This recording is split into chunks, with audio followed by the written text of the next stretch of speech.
परमात्मा को मैं प्रणाम करती हूँ और आप सभी के मंगल की कामना करती हूँ। जैसा कि हम सब लोग जानते हैं कि हमारे विचार, आज हम विचारों के संबंध में बातचीत करने वाले, जो हमारे विचार हैं उनका हम पर क्या प्रभाव पड़ता है। क्योंकि जो सत्संगी होते हैं उनका आहार, उनका विचार, उनका चाल ढाल सब बिल्कुल अलग होता है।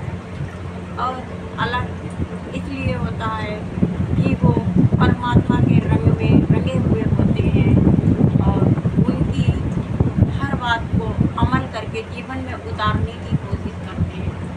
अगर जो कि इस संसार में हम लोगों का कल्याण करने के लिए आए हैं, उनका और हमारा जन्मों जन्मों का रिश्ता होता है और इन रिश्ते को निभाने के लिए वो पुनः हमारा कल्याण करने के लिए आते हैं, चाहे किसी भी रूप में हमको आए और हमारा उद्धार करें। हम समझ नहीं पाते हैं। तो हम इसी के बारे में चर्चा करेंगे कि हमारा जो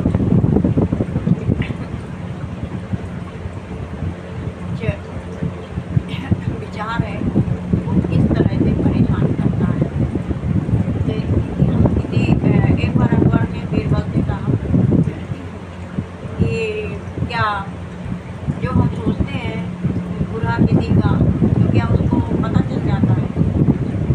बीरबल ने कहा हाँ। पर बोले कैसे? कहते हैं चलो बाहर चलते हैं। तो अकबर और बीरबल दोनों बाहर गए। बाहर जा कर के एक आदमी आ रहा था। बीरबल ने कहा कि अकबर से कि महाराज आप इसके बारे में सोचो। महाराज ने यही सोचा, गोली मार के। और वो जब पास आया तो बीरबल ने कहा कि इससे पूछो इसके मन में इसमें क्या विचार चल रहा है। तो उस आदमी से पूछा कि तुम्हारे मन में क्या विचार चल रहा है। तो वो बोला कि मेरा कैसे मैं बोलूँ, आप मुझे सजा तो नहीं देंगे, तो मैं सच बताऊँ। अकबर बोले नहीं, आप बताइए। उसने कहा कि मेरा मन कर रहा है उसे मार मार के आपका सर मैं फोड़। विचारों का प्रभाव नहीं है।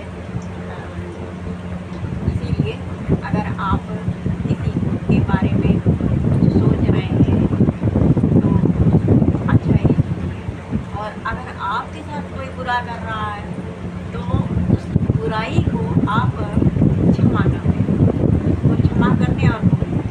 क्योंकि अगर यही आदान प्रदान चलता रहा तो लड़ाई आगे बढ़ जाती है कि आपने उसको कुछ, उसने आपको कुछ कहा, आपने वही अपने दिल में रख ली और उसको मन ही मन में रखे हैं, तो विचार वो और ग्लानि पैदा करेगा और बदला लेने की कोशिश करेगा। और जब आप बदला लेंगे तो उस तरफ से फिर बात होगा, इससे जो है लड़ाई बढ़ने के चांस ज़्यादा होते हैं। इसलिए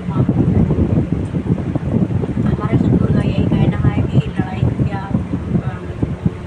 विचारों का ये आदान प्रदान तुरंत खत्म हो, क्योंकि ज़्यादा बढ़ाने से कोई फायदा नहीं है और दिमाग भी टेंशन में होता है। ये विचारों का आदान प्रदान बराबर से करना। आपको अगर कोई कुछ कह भी रहा तो अब तो सीधे से इंसान है, आप उसको लेंगे एक काम करने के लिए, एक काम तो वैसे तो एक ही काम से काम चल जाएगा, तो भगवान दो काम क्यों बनाए। तो इसका भी रीज़न यही है कि अगर अच्छी बाजार हम जाते हैं तो अच्छी चीज़ें खरीदते हैं, कोई बड़ी चीज़ें तो लेकर आते नहीं हैं। तो इस बात से अच्छी बात है। और अगर कोई गाली दे रहा है या कोई बात करे आपको अच्छी नहीं लगती, दिल में जाने ही नहीं, वो दिल में उतरने ही नहीं है। क्योंकि दिल में तो ईश्वर का वास है, ये हमारा पवित्र मंदिर है और इस मंदिर को हम विचारों से ही गंदा करेंगे और तो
और वो आप ही के साथ